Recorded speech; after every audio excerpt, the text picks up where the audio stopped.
So it turns out the Maricopa County audit, if you weren't paying attention to it, shone a light on some major discrepancies. And then not only that, the canvassing that they did, they went around to people who actually voted. They walked around Maricopa County actually asking people, does this person live here?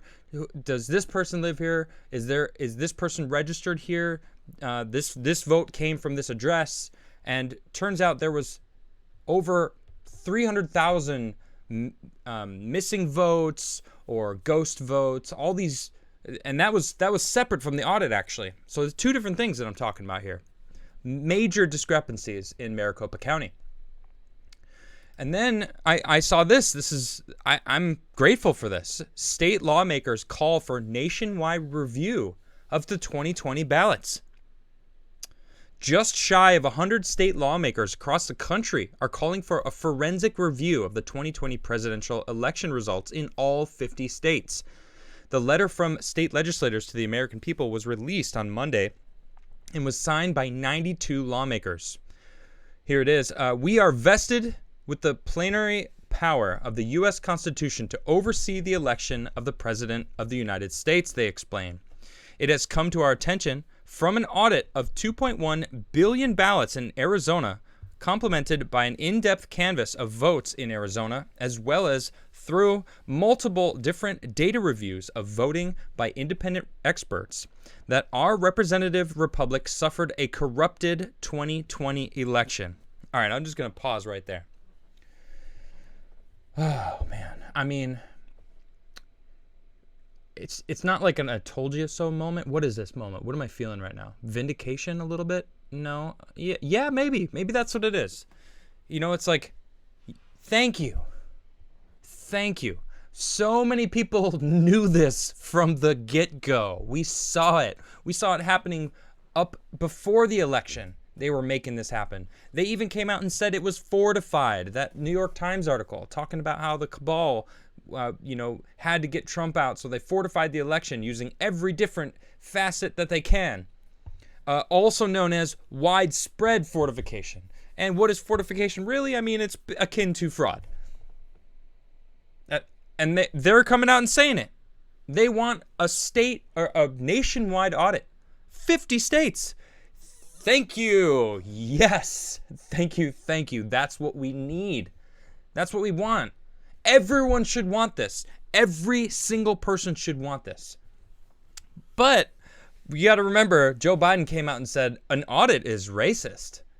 Unless, of course, you're in California and you're worried that Larry Elder might actually win against Gavin Newsom, which they were talking about actually doing. I don't know if you remember that. They were like, maybe we should audit this just in case. There should be an audit. And then, of course, there's no audit now that Gavin Newsom won. Why are they talking about an audit now? I haven't heard a peep from these same people that were saying we should audit the election in California. I maybe think we should audit the gubernatorial election. What do you think? Anyway, back to this.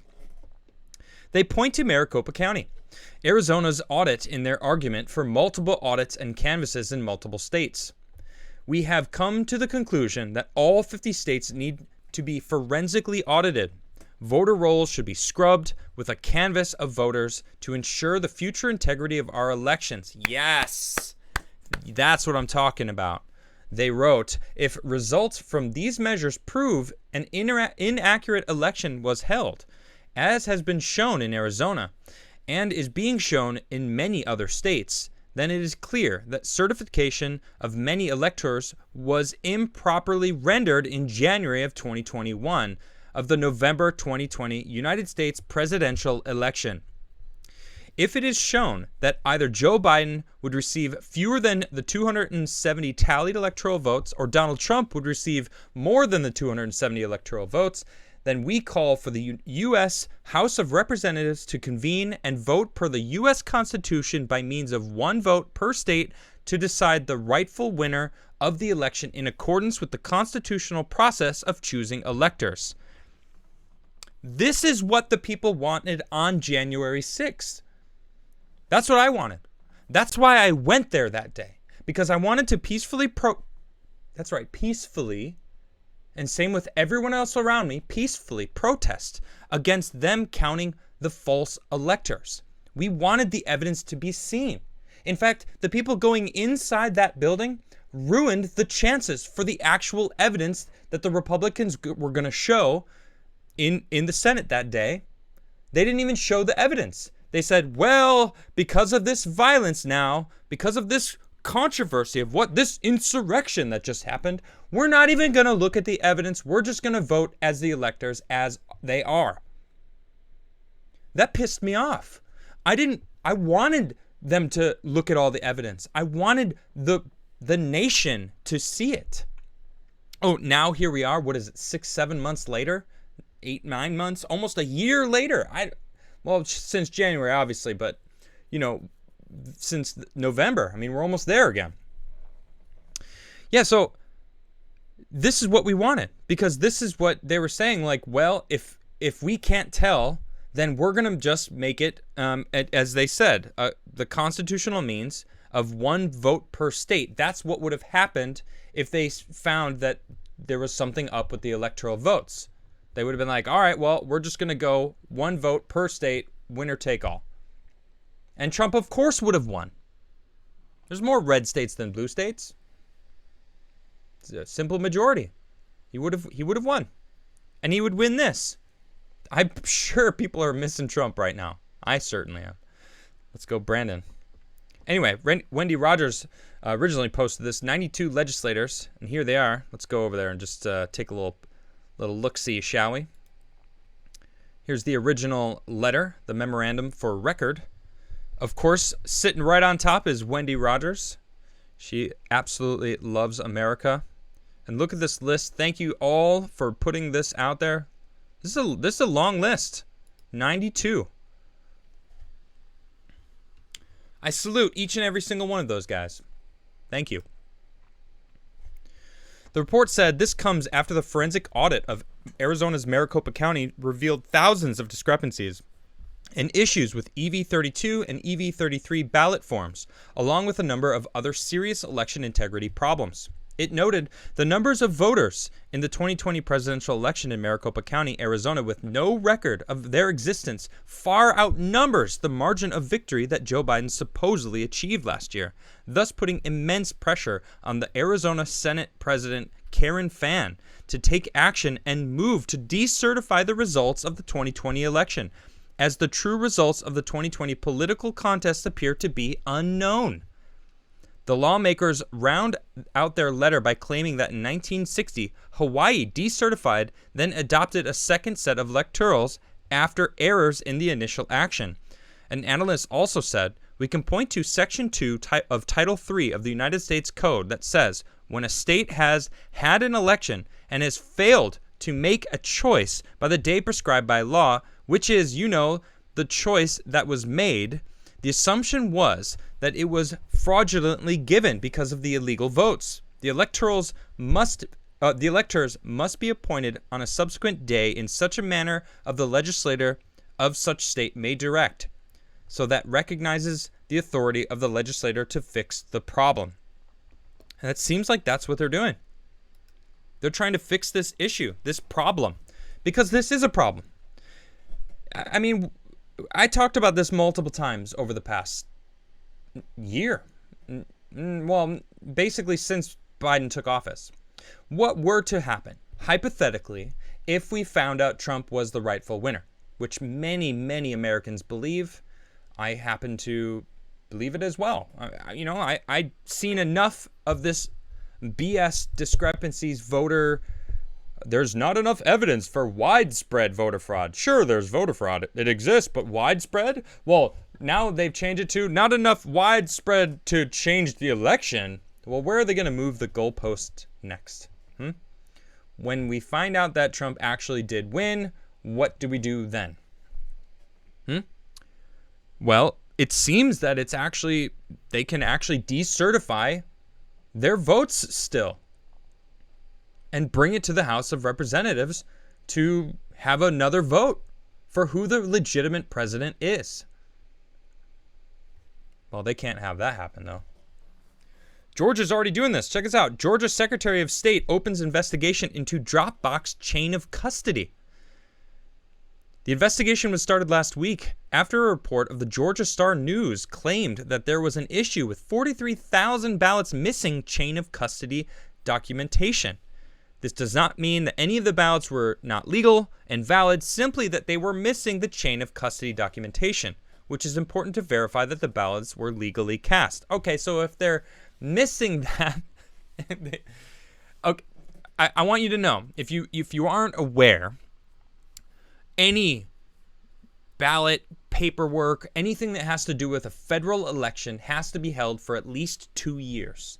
They can't burn it, they can't shred it, they have to keep it in storage for at least 2 years just in case. Why was Maricopa County deleting stuff? Why were those ballots shredded in Georgia? Which was, this was all the way back in February or something, March. I don't remember exactly when, but they were finding all these things because they wanted to audit, and then this stuff was being shredded. Now they can't find the chain of custody. Like, then how do we know? Let's have a forensic audit then. See, this is what I question, right? Why would anyone be against this? Why would anyone be against this? If you are on the left and you voted for Biden and you think all of us crazy Trumpers are crazy because we think Trump won, wouldn't you want to prove us all wrong? Wouldn't you want to say, let's do this? And, because look at Arizona, right? It turned out Biden had 90 more votes, and they're like, whoa, he had so many more votes now. But of course, they're ignoring the fact that there was tens of thousands of duplicate ballots that didn't make sense, that shouldn't have been counted at all. All right, they proved that. And now they're like, well, I mean, the numbers, Biden actually did win there. So, we got you. It's like, no. There's a difference between a recount and a forensic audit. See, I want a forensic audit. And that proves fraud in Maricopa County. We've seen it. They brought forth the evidence in the Senate of Arizona. We saw it. I watched that whole thing. I was on the edge of my seat, and my jaw was on the floor. I couldn't believe it. Granted, I wasn't surprised, but I couldn't believe it. No, I mean, I could believe it. Who am I kidding? Right? Chain of custody is incredibly important, right?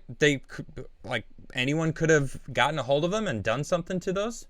Bring it back to the recall election, right? There's videos of women in regular clothes with mail keys opening up mailboxes and taking out ballots. Who are these women?